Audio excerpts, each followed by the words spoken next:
மகாகவி சுப்பிரமணிய பாரதியார் தமிழின் புகழ்மிக்க கவிஞர், எழுத்தாளர் மற்றும் தேசபக்தர். 1882 டிசம்பர் 11ஆம் தேதி எட்டயபுரத்தில் பிறந்தார். அவரது பிறந்த நாள் தமிழ் இலக்கியத்திற்கும் இந்திய விடுதலை இயக்கத்துக்கும் மறக்க முடியாத முக்கியமான தினமாகும். சிறு வயதில் சின்னசாமி என்ற பெயருடன் அழைக்கப்பட்ட பாரதி, முத்துசாமி ஐயர் மற்றும் லட்சுமி அம்மாளின் 3வது மகனாக பிறந்தார்.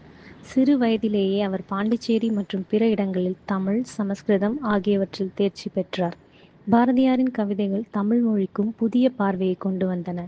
அவர் எழுதிய பாடல்கள் தேசபக்தியுடன் கூடியதாகவும் சுதந்திரத்துக்கான ஒரு போராட்டமாகவும் அமைந்தன. விடுதலை புலி என்று அழைக்கப்பட்ட அவர் ஒடுக்குமுறைக்கும் சக்தி வாய்ந்த பிரிட்டிஷ் அரசுக்கும் எதிராக போராடினார்.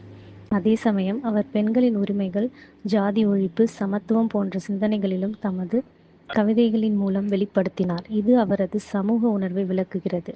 துரதிர்ஷ்டவசமாக பாரதியார் 39ஆம் வயதில் 1921ஆம் ஆண்டு சென்னையில் காலமானார். ஆயினும் அவரின் தமிழின் செழுமையும் இந்தியாவின் விடுதலை உணர்வையும் மக்களிடையே காற்றாய் பரப்பினார். இது அவரது பிறந்த நாளை ஒவ்வொரு ஆண்டும் தமிழகத்தில் பாரதியார் தினம் கொண்டாடுகின்றனர். அவரது கவிதைகளும் பாடல்களும் தமிழின் உணர்வுக்கும் இந்தியாவின் ஒரு தனி அடையாளமாக நீடிக்கின்றன. வணக்கம்.